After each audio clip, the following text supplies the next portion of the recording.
strange and the sometimes scary traditions of Gambian food culture. Please welcome Ellie in the food dance. Can you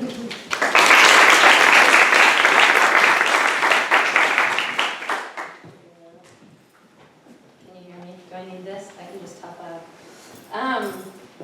So I feel like this is such a great theme for a story jam, food. Food, I think like most people, food is one of my favorite things about traveling and living in other places. And in the Gambia, my tiny little West African home for 3.5 years, was the food, I loved the food culture there. There's a lot of really beautiful things about the food culture in the Gambia, and most of those things center around sharing, which to me feels kind of profound in a country that has a few months of the year that everyone just calls the hungry season, where nothing's growing, everybody's just sort of eating what they've managed to save and buy and share with each other.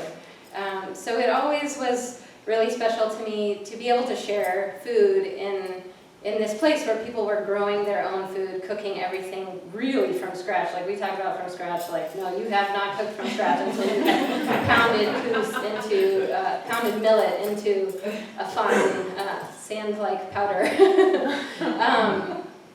So there's a few different ways that Gambians share food. One of them is the food bowl, and I think a lot of West African countries have this tradition where families share one big bowl where they all sit around together and eat with their hands out of the same bowl. And a smaller family, so some families that just lived kind of with the nuclear family would share one bowl all together. And in bigger families, like mine, with 20-something people living in a compound together, the men had their food bowl, and the women and kids had their food bowl. And so in my family, I had the privilege of eating with the women who cooked the food and their kids, which I always really loved because it was this gathering place where you were sitting all together and gossiping and enjoying the food. And usually I really loved it. I loved the fact that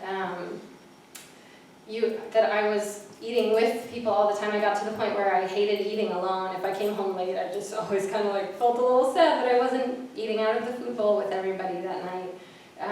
You had, of course, when sharing food also with kids, you've got like the danger of the kid with the cold who's like eating with his hand like that. But for the most part, it really was this beautiful custom.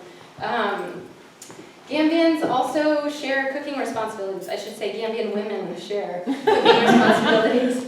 And in my compound, there were 4 women in particular who shared the cooking responsibilities.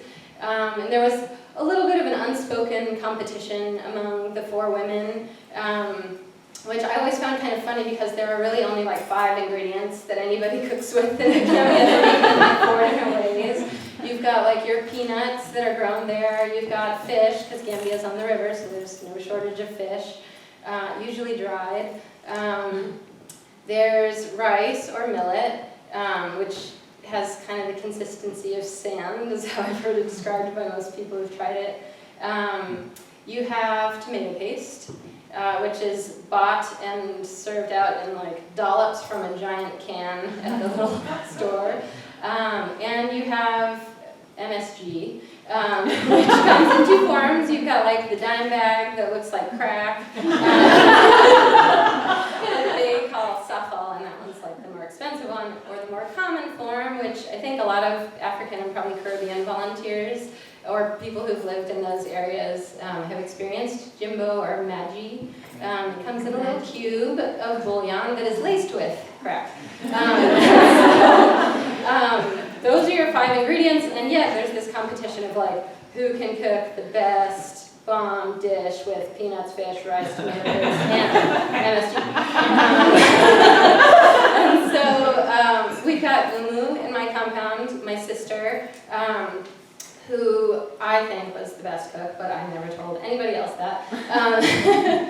And she was kind of an artist, like even in these like really mundane dishes that everybody had, she would put these little flourishes in. So she'd cook like whole peanuts in the stew, and it had added like some texture. And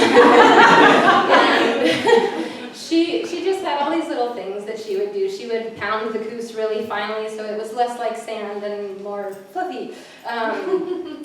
We had Hurai, my sister-in-law, who was a pretty good cook, but had the added bonus of having a husband who was a cow herder and friends with a lot of the hunters. So she would bring home some weird animals to add to the mix sometimes. So I remember sitting down to dinner one night. I was a little bit late, and they had already started eating and talking about the food, and all I caught was, "No, it's not a rabbit exactly."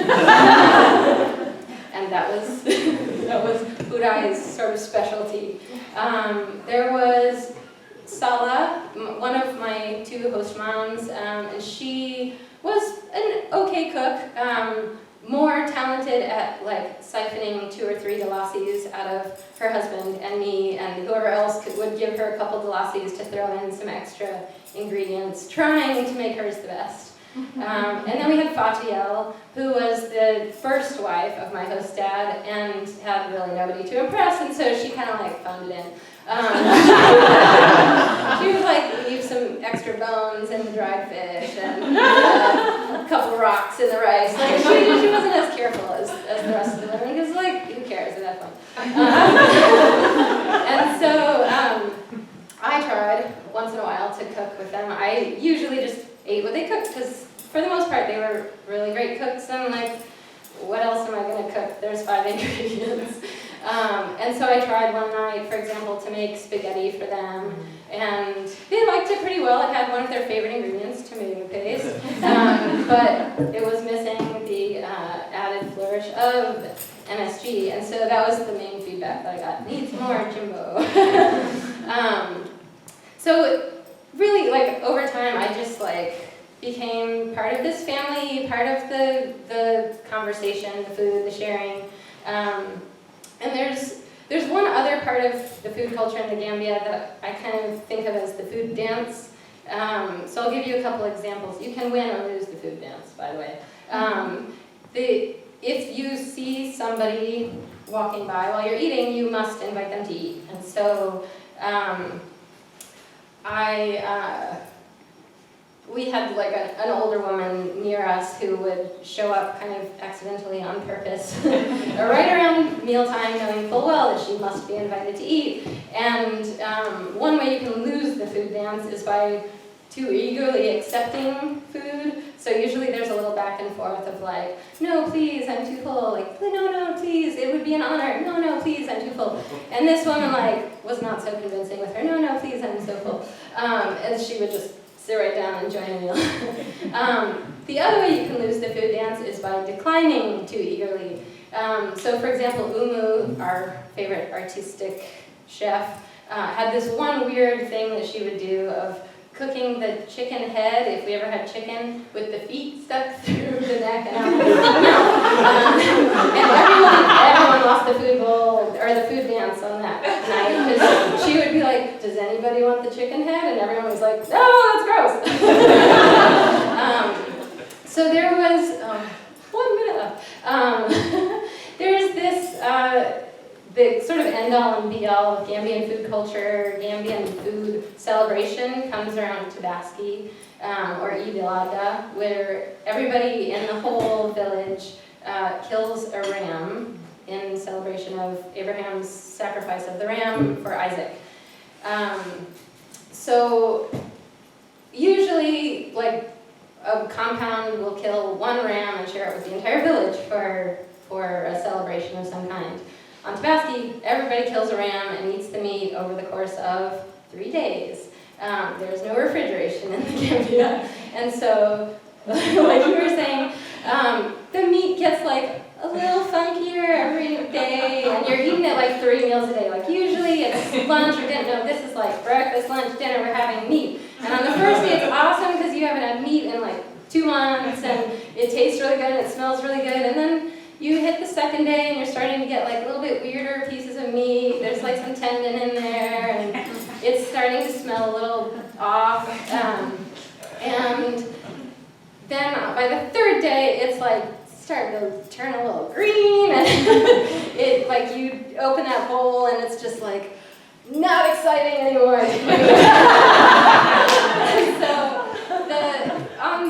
the first year when I was still like really trying to win the food dance all the time, and I was usually pretty good at food dance, we sat down to breakfast. We're talking like 7:30, 8 o'clock in the morning, and Hurai had cooked, famous for weird meat, appropriately, and I'd like smell it coming, and I was not excited because I was already like day 2. I was already sort of getting like over everything, tasted like rancid meat, and she comes in for the big reveal. The food bowl has a dish that covers it that matches, beautiful.